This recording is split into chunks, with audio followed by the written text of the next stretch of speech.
There's only about 8 or 10 of you cats that you can look at, Jay-Z, two shorty cats up here, you know, but I ain't mad at them for getting their money. I'm mad at you for not telling the truth. Right, go ahead. You can make your money, but you don't have the white executives in the background giving you millions. Go out there and pipe our youngsters and lead them into death, lead them into the incarceration between 18 and 23 years old. Over 500,000 in 1 year alone of African-American males was incarcerated across the United States.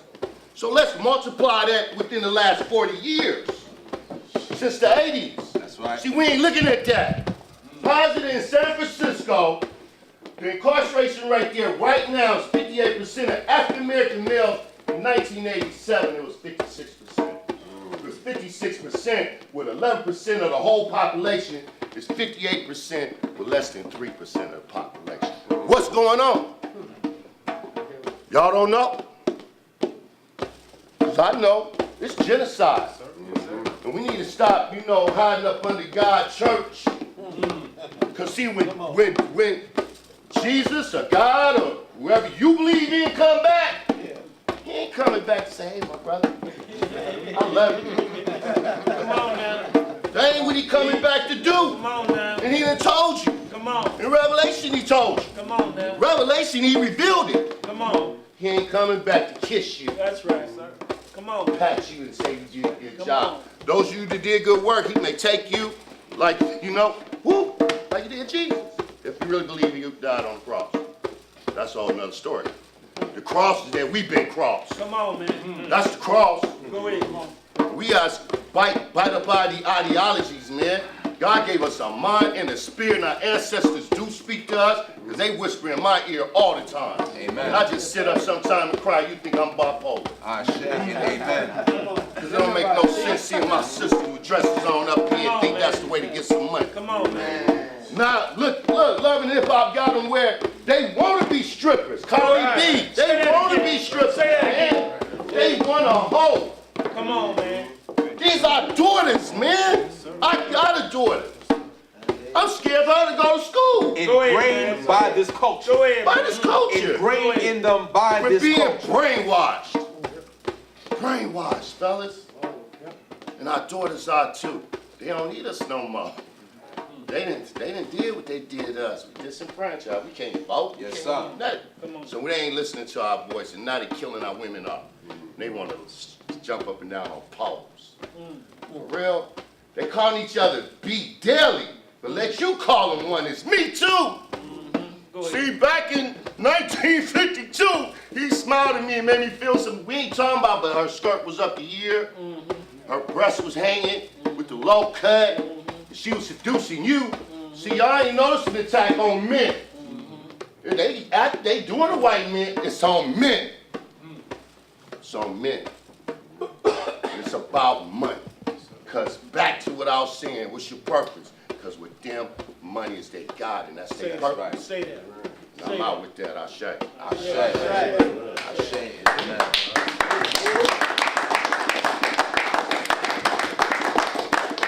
You know, this has been powerful so far. Just in this circle, you know. We just getting started, Uncle Bobby. I know. I'm not even, oh, Greg said it, you know, we could have been sitting at the table, somebody on the stage, and, you know, and really missing this community and how Greg, many of you missed it, but how Greg explained how we used to come together in an informal way, in a circle through the drum beat, and feeling ourselves spiritually being connected, right? And so, you know, I like it like this. You know, I figured today we'll do this conference based on how we feel. Come on, man. So if you're comfortable like this, we'll keep it rolling like this. You see what I'm saying? And so what I like to do right now is bring up a friend of mine, Tyson, coming up here. This brother here, anytime I called, he came and stood next and shared what God gave him in his gift. Just like Dr. Frank Williams, just like my brother here, Greg Hodge, you know, and what I found with that type of love is how we can really begin to build this community that we really truly desire when it comes to us brothers coming back together and taking responsibility and making our communities right, Come on, man. making it better for our babies. Come on.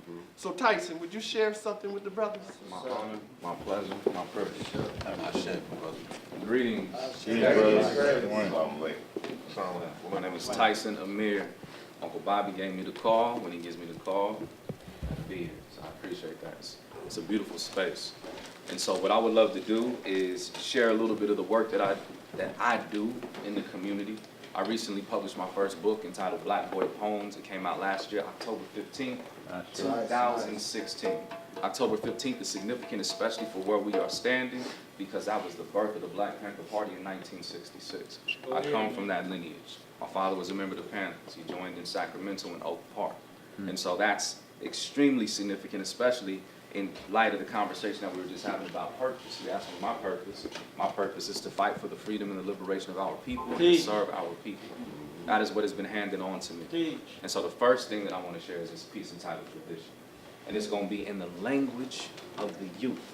And that's not to disenfranchise our elder brothers who were in here, but you know what I'm saying, it's necessary for us to communicate in the language of the people. And that's the language of our people right now. So we're going to jump into this. This goes. This is tradition. We on mission, trying to carry on tradition. You see, I know the government, listen, they fighting for extradition. They wishing my right to the First Amendment be rescinded. Because when I'm penning these lyrics, the brothers and sisters in tenements hear it. They look in the mirror. They start feeling fearless. They follow me, marching down the block. Marcus Garvey appearing in the flesh. For the second time, it's red, black, and green on the crest, Black Star Line. We've been oppressed because they've been obsessed. They trying to suppress this intellect since Imhotep, the architect. But we stay building. On my Benjamin Banneker, Lewis H. Latimer, giving them light the reason they matter. Come on. They prefer in the shadow while we shining immaculate. They green with envy, cause they can't manufacture it. Got the African continent on my amulet feet. Color of burned brass like Jesus of Nazareth. Every revolution needing a catalyst. From the passages of Spook who sat by the door, the protagonist. I'm moving like I'm Sam Green, Lee, and green fatigues. While these Uncle Tom Kermit sipping their green tea. In these mean streets, the beast just wanna feast. He just pulled up his seat, unfold his handkerchief. It's like dinner reserved, Monsieur, bon appetit. The judges, the police, the government on the sneak. The saga never ceased. The cycle on repeat. The enemy on the creep. The torch was passed to me. I'm trying to carry on tradition for my people to be free. Yes, sir. Let's get free.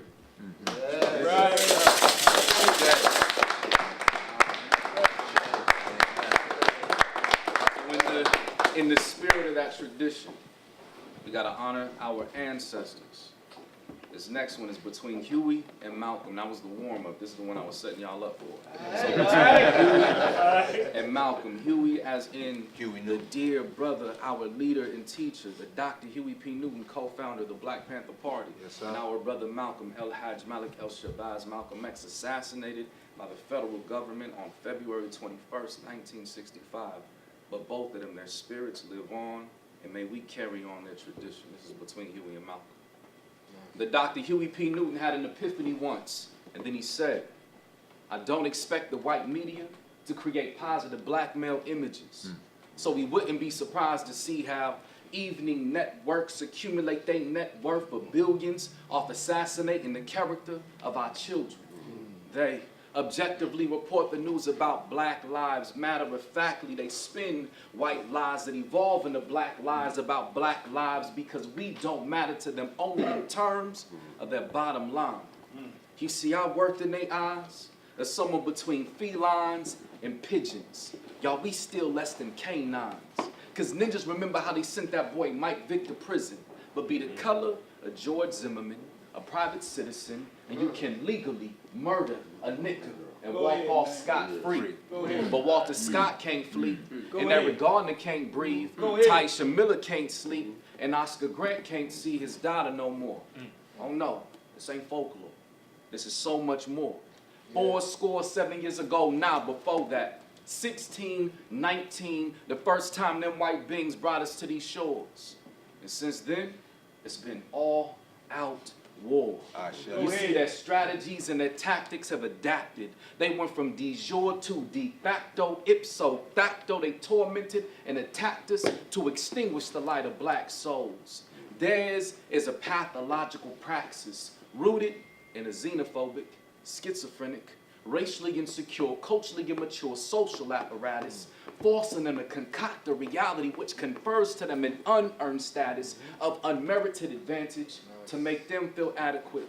In turn, we are termed the thugs and the savages. Whole deck stacked against us, we victims of bell curves, intelligent quotient averages, recipient of jail terms, we residents in these ghetto pans labyrinths, and very few of us can survive the madness, and for those that do, them government issue bullets fly faster than light travels from the sun to our planet. That third rock from the sun. They trying to have me Malcolm in the middle. Nah, I'm Malcolm in the window. On third watch, watching over our daughters and sons. Kalishnikov 47 cot for them when they come. And we know they gonna come. Because for us, this land is a Robert Kirkman graphic novel. For it feeds off the blood of our young. Y'all, we are the walking dead. Just channeling our inner Tyrese, cause we ain't destined to make it past the first few letter boxes of the first few sheets. We are akin to proteins and fatty lipids in the belly of the beast. Our appendages are the meat of fleshy mango stuck in teeth to be plucked and sucked in moments after the feast. Now let that digest. Yeah. I know these words hit hard to the gut like dysentery, or hard to the brain like religious missionaries colonizing souls and minds. No matter how you reduce it, pain is the protocol. You either die and revoke your past or try to pass as something you not on that Rachel Dolezal. But y'all, we can't opt out. We can't drop out, especially when them cops is out. That index itchy when the gun come out. We go to sleep dreaming at night, wishing it would all run out and be replaced by something different when the sun comes out. But the day breaks and the morning is here. And we find ourselves in mourning again. And I don't want to see any more mornings where we're mourning kith and kin. So I guess it means that we back on that Malcolm again. In essence, it only means that we want one thing. We declare our rights to be a man, to be a human being, to be respected as a human being, to be given the rights of a human being. Say so. In this society, on this earth, in this day, which we intend to bring into existence by any means necessary.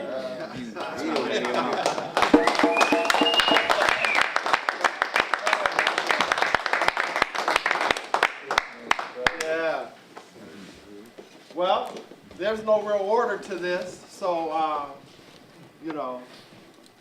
let me just say, for those that might be in the room that may not know who I am affectionately known to the community as Uncle Bobby. I'm the uncle of Oscar Grant. I do see some faces that I'm unknowledgeable of, but welcome. Welcome, young men, for coming. Thank you for coming. Go ahead. Thank you. We really appreciate that because it's about us finding that pathway of bringing ourselves together so that we can take the wisdom that we have to impart on you. Because we know this battle really is about our babies. And our failure as men to take that stand today forces us to think about what kind of life will they have. And if we can imagine what kind of life they would have if we don't take that stand, then it's nobody's fault, or their demise is ours. Thank you for coming. Brother Julius, come on out here. Brother Julius. I won't tell your story, but I want you to go ahead and speak to the brothers. Thank you, Uncle Bobby, for this space. I'm Julius Johnson, 27-year-old male, 27-year-old man There you go. There you go. from Yes, East sir. Oakland, 98 and D Street. Nice. You know, I'm sure my story differs from nobody's here coming up in the hood. You know what I'm saying? Broken windows, riding with this person, that person to and from school. You know what I'm saying? Mama get off work late, daddy out in the street trapping. My story's the same. What changed my life, December 27th of 2016, somebody took it upon themselves to steal the life of, I know he's a grown man, but I say my innocent brother, because out of all the kids he had, out of all the cars he had, out of all of whatever it was he had, he understood it was never his alone. If it's something that you needed, he gave it. If it was something that you know what I'm saying, something that you wanted, if he had it on him, he went and bought it. You know what I'm saying, and made sure. It was so much to the point where there's cats out there on the street doing things that, you know what I'm saying, that ain't helping the community, but with doing things, selling drugs to kids, high school kids, you know? And it changed my life the day I stood on the corner with my brother. You know, I knew he did his thing. He provided for his family. But he said, nah, I ain't selling you no weed, but if you're hungry, I'll take you in here and get you something to eat. What's up? This is over in the area by Castlemont. And it almost brings me to tears because I seen articles about how the coaches was like, these kids come to school with no food in their stomach. I know how I feel and I ain't got no food in my stomach. My daughter come waking me up every day, slapping, I'm hungry. I'm hungry. She didn't even say it, just make me some noodles or something. She's hungry. For that moment, I became that 16-year-old running back on a high school team who go to school every morning with no food and stuff. Who ain't got no money in his pocket. Getting picked on at school, ain't got no big brother. You know what I'm saying? He's not out there like that. He's prey. Come into the circle, brother. Come into the circle. We got seats. And the cold part about it was, a month before all this had happened, everybody knew it. It was public record. His 8-year-old son died in the hospital with lymphoma. All his friends, the person who did this obviously knew this, because he was in the hood on his own, you know what I'm saying, on site when it happened. So his killer know who he was. His killer know what he was about. But why would we do that to somebody who looked like me, you, and all the rest of us? That's what my man was saying. We hate ourselves, and it tore me down to the point. Righteous indignation every day. Yeah, I got a gun. When I register and when I don't. But I deal with that righteous indignation every day. I walk out my house, driving down MacArthur, wherever I'm at, and I see people who I know have done wrong. I'm not talking about killing nobody, but in high school, people I used to steal with. It wasn't until the day my brother died that I realized that all of my choices and what have you, I'm gonna have to pay consequences for that later on in life. Come on, young I don't know, it may have been a consequence for my brother, something he done, you know what I'm saying, but from that day forward, I told myself I would live my life right. I got another baby on the way now. So a lot of times I think to myself, okay, even in the checkout line, I'm telling you, these are my struggles though, y'all. come These are with my it. struggles. I'm in the checkout line, I got $100 in my pocket, okay, how long can I make this last? All right, we need this, we need that, we need that, we need this. That's $60 right there. Okay, we ain't got nothing to drink in the house, I'm gonna go get some Kool-Aid. Pay for 2 of them, self-checkout line, stick 3 in your pocket. All the while, I'm knowing if I get caught, I'm a black boy, they gonna wash my ass for stealing some Kool-Aid. I'm serious. Yeah. This is real. Speak your truth, brother. And I'm keeping it 100 with y'all. Sometimes in the middle of the night when I'm just sitting there and I'm thinking to myself, I'm like, how easy would it be for me to go park on the side of the road and flag a cop down like, I'm hurt. As soon as he walk up to the window, blow his ass away. Drive off like I ain't seen nothing happen. So if I'm thinking like that, the rest of us my age, younger and older, are thinking like that. And it wasn't until something like that happened with my brother that I realized that that's something I need to be saved from. Damn, it's about these kids, it's about us, and here we got to come together and pull back whatever doors and really address the problems that we got in our community. I know the young guys, like my older brother, here's my brother Caesar, he has a story of his own, but a lot of times I didn't realize we had the connection we had until all of this happened. We went up to Rolling Hills not too long ago, and my uncle that I'm named after, Julius, is buried right next to my grandfather. Now this is my grandmother's brother, buried next to her husband. My grandfather was named Caesar, and my uncle was named Julius. At one point in time, we couldn't be seen in the same place at the same time together. We was fighting last night on the freeway. For real. He ripped my aux cord out. Like, it's my car. You listen to what I want to listen to. You know what I'm saying? You listen to what I want to listen to. And I got daughters, so if we listen to Sophia the First the whole time, you right. That's how it is. But I laid down and I got in my bed and I thought about it. I said, how many of these people, you know what I'm saying, from day one, shoulder to shoulder, and then you grow up, 28, 29, and want to kill each other.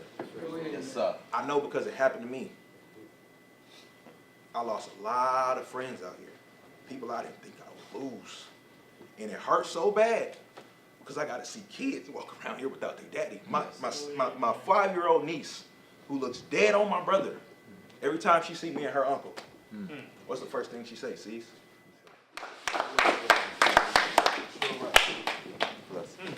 Can I take a minute on the brother, please? Yes, sir. Do your thing, Victor. Yes, sir. My name is Victor. I'm from Brooklyn, New York. What's up? This man right here, you just touched my soul. I lost my brother last year too. My big brother. My brother got murdered by off-duty cop in Brooklyn, New York, July 4th. Coming from a barbecue, all that. My nephew was in the car, 4 months old. Go ahead. My niece is in the car, 16. Go ahead. Hell. At the time, I was living upstate in Rockland, about an hour away from Brooklyn. And I got my son. My son at the time wasn't even 1 yet. A little older than my nephew. I'm out playing fireworks, my phone in the house on the charger. I ain't paying with it. It's family time. I'm here with the kids, fireworks, all that. Finally, I go in the house. I just go, check your phone. 70-something calls, message up. What's up? What's going on? Yo, you gotta get to Brooklyn right now. Nah, I'm with the kids. Get to Brooklyn now. Get to Brooklyn. Take your time. Take your time, man. Let me tell y'all something. Y'all don't know my brother. And I don't say this because this is my brother. I know everyone that ran across this dude. We called him an alpha male, period. He had no other name. My brother was an alpha male. He took care of every single thing he could. Community, family, our women, everything. Me, he raised me. That was my pops. When I got down there and I just the scene, the police 6 blocks down and, the emotion started flying. But the first thing I asked my cousin when I got there, where's my nephew? Where's the kids at? I said, they're in the house. Long story short, I find out my brother, his life was stolen that night by the dude, off-duty cop, Wayne Isaacs. And very shortly, we went to the precinct, and maybe 3 hours after this murder, everybody's calling us, look on the news, look on the news, look on the news, what's up? Some dude made a report that my brother was beating the heck out of the cop, and he got killed. Go ahead. So we sitting there, brother Assemblyman Charles Barron at the time. He was consoling my family, and he said, don't worry about that stuff, don't pay no mind on it. But a lot of people that know us understand, me and my brother was pretty much I got a family full of women. Go ahead. And I got a big ass family. All women. Me and my brother was the dudes. And I got all these women just crying, they looking for emotional support and trying to, and I tried to figure out how the hell am I supposed to do this? I mean, this is the guy, this is all I knew. You understand? This is the guy I turned to when I was in trouble. This is the guy I turned to for advice when I couldn't figure it out. He gone.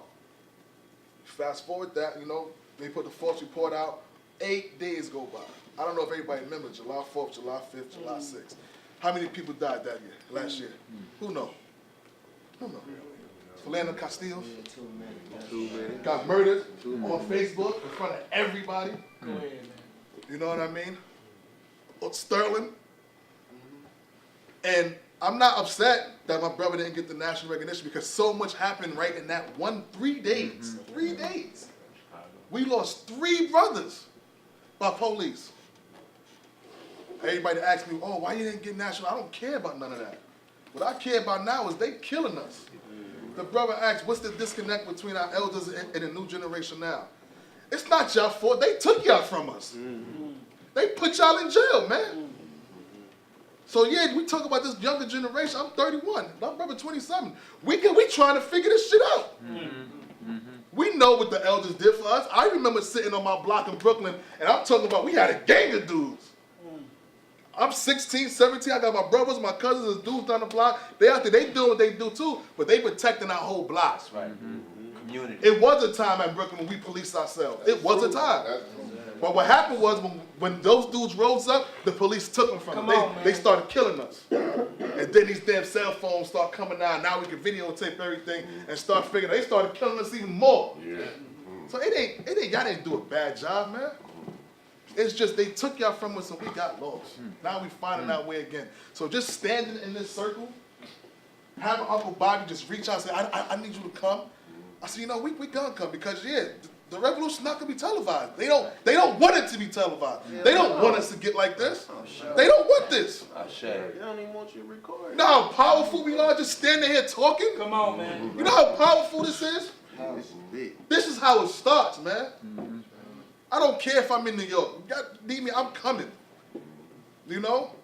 What's your brother name? Delron Small. Say it Delron again. Small, man. Delron Small, man. Say it again. Beat the Delron drum, Small, brother. man. You know, but I didn't want to talk about that part. I remember when I was talking to Uncle Bobby over the summer, and I was talking about some other moves, right? I said, and the same thing, just like your niece. Me and my brother look exactly alike. They always said, I got the football body, he got the basketball body. My nephew was 4 months old when he lost his father. Till this day, I go to that damn house, man. As soon as just Halloween, I walked in, opened the door was cracked, I just opened the door, walked in. He's sitting on the damn floor playing. He stopped and looked at me. I'm looking at him, he looking at me. What the hell he looking at? My sister-in-law, Kwana, she start crying. My niece start crying. Damn nephew get up and run in the room. I turn around, it's a poster, man. Of one of the rallies that somebody made of my brother, and it's his face right there. We both got on, I got in the black hoodie, the picture he got in the black hoodie, my nephew bugged out. You know how much it hurts to walk around with that on me? Because I got to sit to my family. I'm the closest thing to this man now. But I ain't him. I'm not him. I walk around with that weight, man. So I know what it feels like to have your family, your loved ones look to you for that comfort. You know? So that's why I say, when I talked to Bobby, he said to me, it's only been a year and a half now since I lost my brother. Since he was stolen from us and murdered. And I'm fighting that fight. I'm not only focused on just him. Case still go. Well, cop got found not guilty. Now we trying to go departmental, federal, and stuff like that. Well, Bobby said to me, man, it takes years for people to move on and get to that next level. I said, I ain't got years left. I don't. Because eventually my nephew gonna be running the streets, my son gonna be running the streets, my niece all our kids gonna be running the streets. If we don't do this now, they're gonna be in the same room we in now. That I can't allow. I can't allow that, man. So I'm doing everything I can.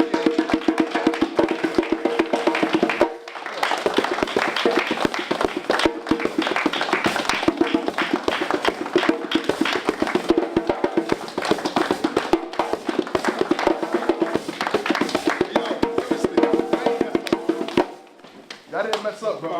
Y'all did not mess up.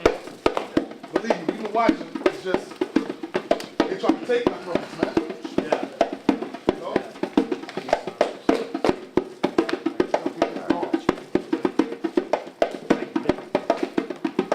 know? I do want to share, I'm going to bring up another person, but I wanted to say for my brother Caesar here,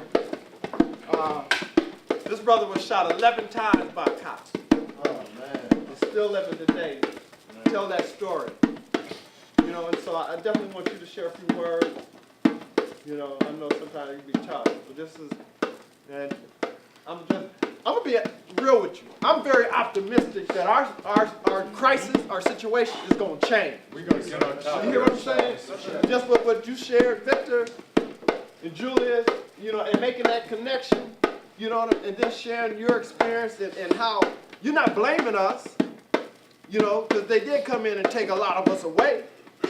And yet, I still apologize because we did drop the ball. You hear what I'm saying? A lot of us got tricked. You know, that dope gang looked good. Got the sling in that dope, you know what I'm saying? It got locked up when they brought in law and order. So we gotta be real about it too. But there's still tricks out there for you youngsters. You know what I'm saying? And the whole idea behind these tricks is to take you out the game so that your babies can come up totally lost and confused. And if possible, to totally create that genocide I think it was Frank was talking about. Because it is a genocide that's being applied on us.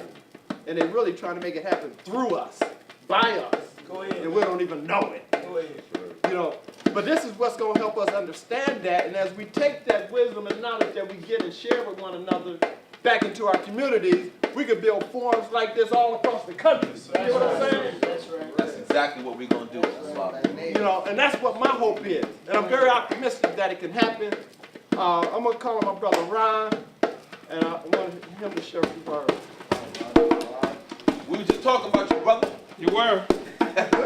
Good or bad? Good. All good, baby. All good. I said, I said. Say, I'm the father of Jordan Davis, a young man that was shot and killed at the gas station in Jacksonville, Florida, for loud music. The loud music trial. And some of us are thrust into this platform. Go ahead, man.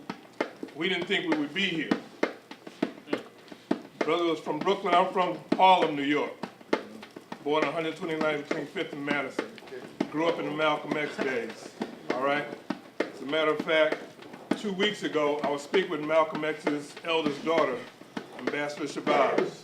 So when I see the X, it means something different, because I had a conversation with the daughter of Malcolm X.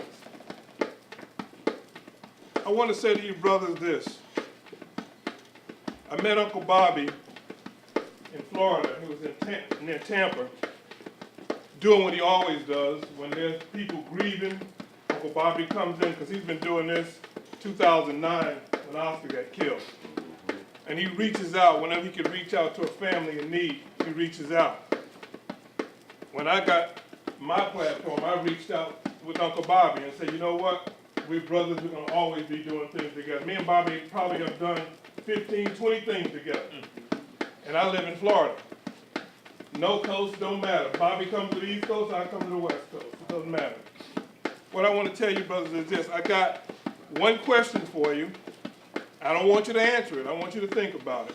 Then I'm going to move on to something else. The question that I asked at the Muhammad Ali Center 2 weeks ago was this. Do you need to live in a country that loves you? Almost every brother that I talk to want to go or has been to Africa. And I asked them, why did you go to Africa? And different stories, different answers. And what it brought me to the realization is, we want this country that we helped build. We want this country that our forefathers died and toiled in to love us. That's what we want. Think about what we do in America. We know America hates us, but we want to be here anyway. Say that. We know this country hates us, but we want to be here Say that. anyway. Why do we want to be here? Do we want this country to love us? Do we think Africa loves us? Is that why we gravitate toward Africa? We hear the beating of the drums. We feel the spirit, like Dr. Williams said, in our hearts, we feel the spirit of Africa. We feel, even us that have not been to Africa, we feel Africa loves us. Ashe? Ashe. So that's why we gravitate toward Africa, because we didn't immigrate to this country. We were kidnapped to this country. You can't be a slave in this country when you wasn't under the European rule. So you're indentured servants. The first slaves of America were Irish.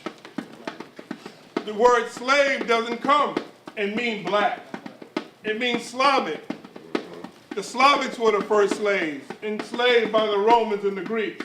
So when people say slaves, everybody that's white in America look at black people.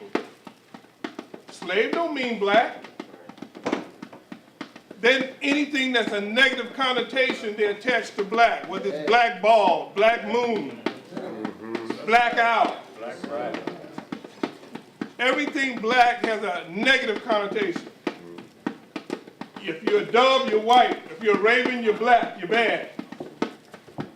When we grow up, we don't even know it on our TV screens. Our kids watch cowboys. Who wears the black hats? Who wears the white hats? Subliminal suggestions, constantly. When you see the pictures like cops, who's always handcuffed? Go ahead, man. Who's handcuffed? Go Who's ahead. doing the policing? Go ahead, man. What skin color doing the policing? Go ahead. You think these subliminal suggestions is when we had movies when I was growing up, like Dr. Williams. I'm from 1953. All right? I'm 64. Real old school. Okay? They used to go to the movies and used to have a little cartoon before the movies. Remember that? In those cartoons, you have subliminal suggestions of popcorn, soft drinks, candy. All of a sudden, before the movie, you're hungry. All of a sudden, before the movie, you're thirsty. And the government stopped letting them put subliminal suggestions in the theater on the screen because they knew psychologically it would make you do things. Same thing we got today. Psychological things that are happening to the black man. We're being marginalized. When somebody dies, think about it. When your loved one dies and people are sitting on the couch, you have a wife and a husband or a boyfriend and a girlfriend. Who they put the mic in front of? The female. Go ahead. The males are just sitting there. Go ahead. We don't have a voice. We're marginalized. We don't have emotion. We don't care about our kids. We have nothing to say. Whenever a politician comes to your town, who do they bring up and hug? The wife. And the babies. And the black male, where do you see him? On the side. Nothing to say. Marginalized. We got to stop being marginalized. We got to take the ass by the ass. You know? Come on, bull by the horn, ass by the ass, and say, you know what? I have something to say. Grab that damn mic. Go ahead, man. And have something to say. Go ahead. Because we say it out of pain, right here. The things we say. I met Terry, Corey Jones's uncle. He has pain. That was his nephew. He raised him like a son. We have pain. This brother right here, 11 shots. He has pain. He has to go through life and walk with pain. Brother from Brooklyn. I'm from Queens, and I started in Harlem, went out to Queens. We seen brothers gunned down.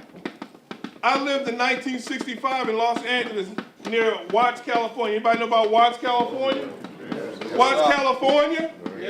Anybody know about Watts? Yes, sir. I live right near Central Avenue, okay? 1965, look it up, August 65, Watts riot, burn, baby, burn. They had to make the DJ stop saying burn, baby, burn, because they was out there firing it up. They burned up California, burned up Detroit. Remember that? Burned up Newark. That was a revolution. That's when the Panthers was out there, 65. They don't want to see that again. So what I say to you brothers is this.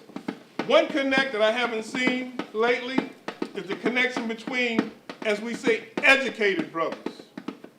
The Tavis Smileys of the world.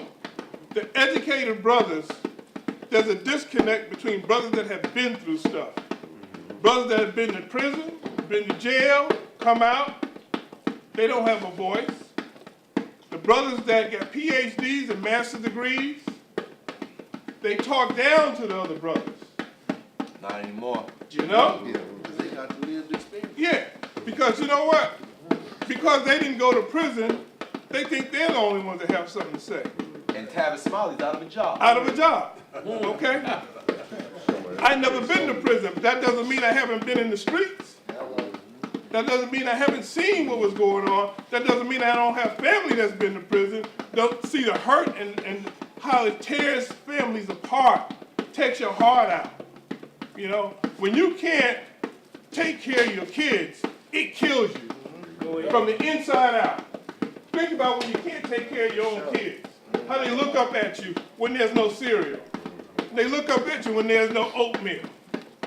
These things tear you apart, especially as men, because as men, what are we supposed to do? Take care of the family. That's our burden. Yes, sir. Now you got men with dresses on. You got men with longer hair than women.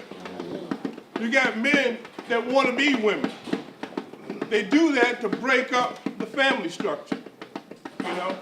And it doesn't matter to me what your sexual persuasion is, whether you're gay or whatever. What matters to me is that you have, number one, love of your family and understand that every person that has melanin in their skin are your brothers and sisters.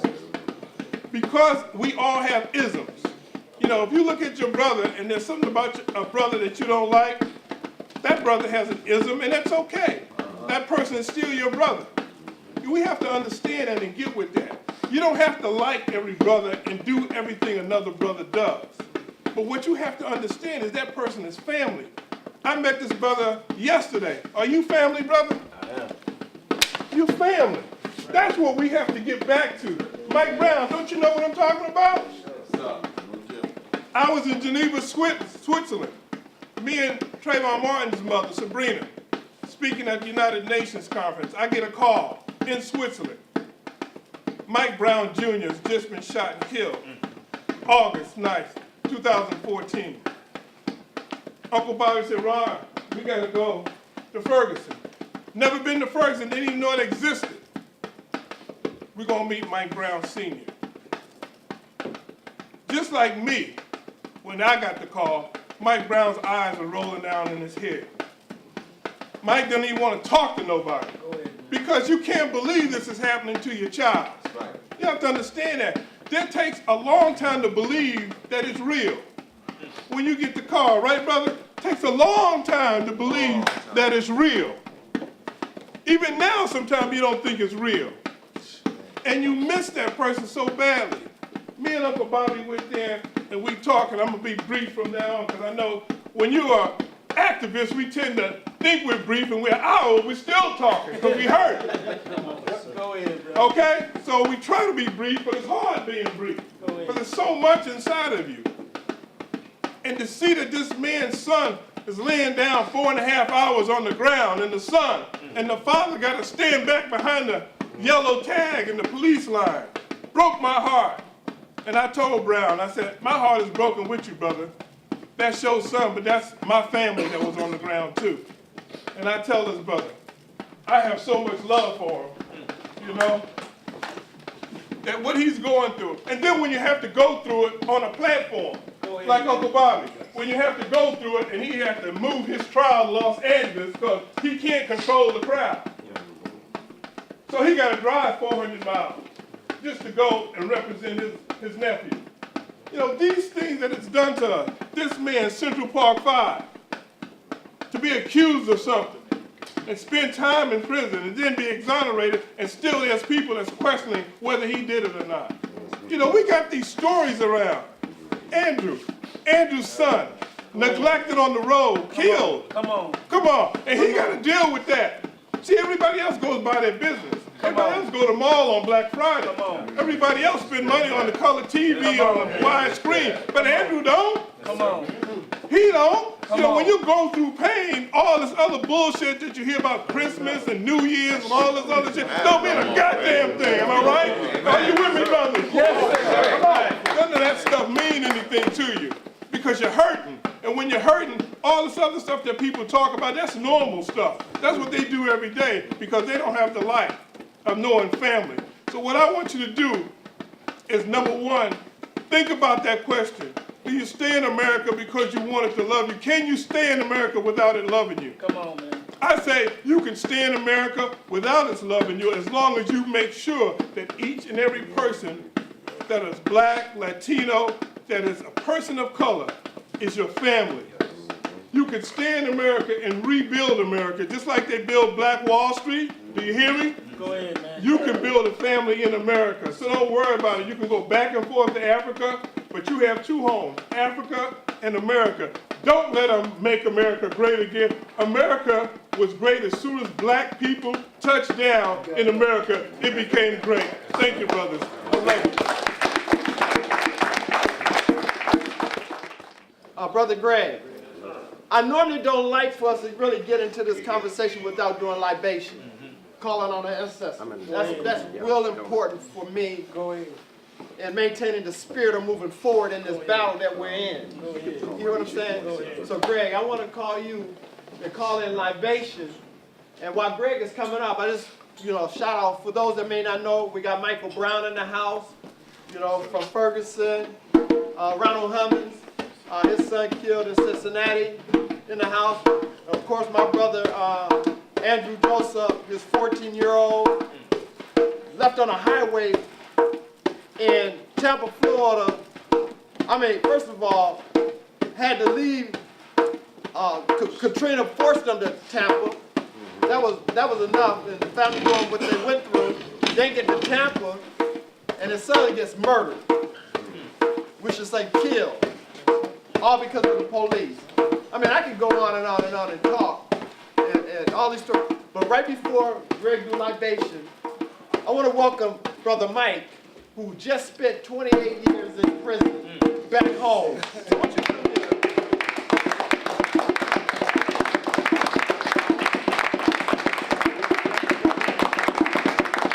So you gonna say a few words? He'll say a few words, and then Brother Greg will do libation, and then we'll try to carry on and eat too. Break bread together. Yesterday, Mr. Pete mentioned this event to me and suggested that I come and meet Uncle Bobby. So my coming here, I didn't know what to expect. Hearing what I'm hearing thus far, you know, I'm struggling with it's a conflict in me, you know. It's a conflict of shame and pride, you know. Pride in the fact that there's so many black men doing what they're doing right now, having a voice, you know, speaking the truth that needs to be spoken on, and a shame that still resonates deeply with me today because since I was like 13 years old, I was a perpetrator of violence against other black men, other black kids. You know, I was a gang member, and I did 7 years in the youth authority, gang banging, hurting other black people because they wore the wrong color or a color I didn't agree with. I got out, I was out 100 days, and every day for them 100 days, I attempted to murder and kill and hurt black kids and their families. I did that. I stole lives. I stole happiness and joy from black families. And I was committed to that. And it took 28 years afterwards in prison for me to have to explore myself and find myself and discover myself and realize, you know, the damage I had done and also understand that I had been damaged in the process as a child, you know, and that was leading to a lot of these things that I was doing. You know, so when I got out, I've been out a month and a day. And I've been trying to surround myself with positive-minded individuals, like-minded individuals, because I know what I want to do with my life. I want to give disadvantaged youth, disadvantaged black youth, an advantage in life through writing. That's what I do. I write books now. You know, I commit my crimes in the pages of a book now. And to hear you guys, I know your story. I'm very familiar with your story. You know, I know your story. I watched the movie yesterday. I cried. You know, it hurt because I knew that I was a perpetrator of that kind of thing, but also because I understand your pain. I get it. I feel it. I know it. You know, I lost loved ones to violence, you know, and I was at the hand of violence. So I just want to tell you guys, man, thank you for doing what you do. I'm proud to be around men like you because in prison, they didn't have this. You know, we was always against each other. We was always attacking each other, and we were brainwashed. I grew up brainwashed, you know. I'm not brainwashed anymore. I get it. I see the bigger picture, and I'm going to be a part of it. My voice is going to be heard, you know. So I just wanted to thank you guys, and thank you for allowing me to say a few words. Welcome home, bro.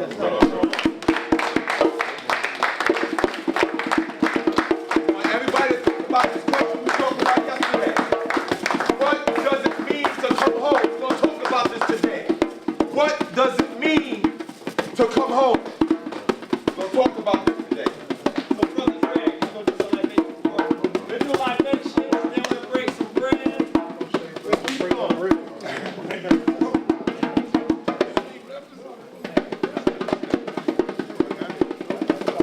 All right. So, brothers, good morning, family. Good morning. Good morning, family. Good morning. This is just totally appropriate as this brother comes home. We all going home. We all coming home. Coming home to ourselves. Come on now. Coming home to our culture. Coming home to our spirit. So this morning, as we do, we're going to pour libation. Libation is an ancient tradition. Our ancestors in the Nile Valley, what we call chemists, said, they wrote this down. So first of all, don't be fooled. People say, well, you know, African people are just oral people. We wrote things down as well. You can read what they wrote down if you learn the language. Ashe? So this morning, we want to acknowledge that our ancestors said, pour libation for your mother and father who rest in the valley of the west. God will witness your actions and accept them. Do this even when you're away from home. And as you do for your parents, your children will do it for you. Go ahead.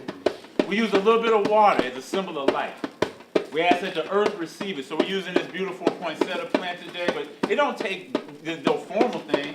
Some of y'all been pouring libations your whole young life and didn't know what it was. That's right. Because plenty of us been on the corner somewhere That's right.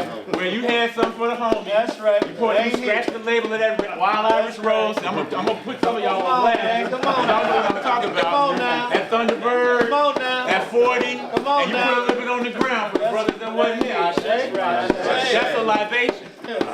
That's a libation. Your people been doing that for thousands of years. So today we use this water and we ask our ancestors to come and join us from the four cardinal directions. From the north, we say Ashe. From the south, we say Ashe. From the east, Ashe. And from the west, Ashe. We ask our ancestors to come. We say Omi Tutu, Ile Tutu, Ona Tutu, Ordi Tutu. Cool house, cool water, cool road, cool head. And ask our ancestors to come and bless us on this day. Ashe. We ask our ancestors to come from the Nile Valley, where they built pyramids as evidence of their greatness. You can't build pyramids without mathematics. You can't build pyramids without architecture. You can't build pyramids without a spiritual idea. Don't let them tell you that some Hebrew slaves built the pyramids. Come on now. That's just a lie. It was your ancestors who knew how to organize themselves, who knew how to bring work crews together during the slow season, when they weren't farming. It was a civil service project that we showed up for. Just like you should show up for the draft to go to Vietnam, you showed up for the draft to build a pyramid. For our ancestors in the Nile Valley who had family systems, who had writing systems, for them we say Ashe. We pour libation for our ancestors in the Niger Valley, and the Zambezi Valley, and all those other river people all throughout the continent of Africa who built civilizations that built housing. Don't let people have you thinking that Africa is all about jungle. We built communities. We had economic systems. We would cross the Sahara based on the stars. We knew how to move around on the earth in ships. We showed up in Mexico. We showed up in Cambodia well before the Europeans. So just say Ashe for those ancestors. We pour libation for ancestors who was on their way to a wedding, on their way to a family reunion, on their way to do business, and somebody kidnapped them, tortured them, brought them into Goree Island, Elmina, Cape Coast Castle, Zanzibar, all those so-called slave dungeons. And get the language right. You don't have any ancestors who were slaves. That's right. I'm going to say it again. You do not have any ancestors who were slaves.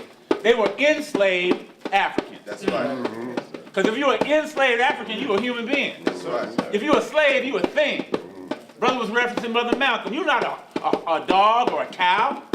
Your ancestors were human beings, so for them we say Ashe. We pour libation for the ones who were strong on those slave ships, who came with their language intact, their songs intact, their culture intact, and we say Ashe. We pour libation for our ancestors in the Mississippi Valley, down in the Delta, in the American River Valley, down in Sacramento, wherever your folks were, we pour libation, ask them to come and be with us, we say Ashe. We pour libation for great freedom fighters like Lil Bobby Hutton, Huey P. Newton, Ella Baker, Mary McLeod Bethune, Frederick Douglass, Nat Turner, Denmark Vesey, Gabriel Prosser. And if these are names you don't know, study them, learn them, know who your ancestors are. We say Ashe. And I'm going to ask each person in this room to say, call on a loved one who went and ran their errand, as we talked about earlier. Came to this earth, did what they supposed to do, and went on. I'm going to start with my brother here, just call the name. We're going to say Ashe. Ashe is a word from the Yoruba language, means let it have energy, let it have chi, let it have life. It's that affirmation, the same energy when we say amen. Whatever the energy is, say Ashe. I'm going to ask you to call that name, brother. Grandma Rosie Libre. And we say Ashe. Antoinette Ruth from Blanchett.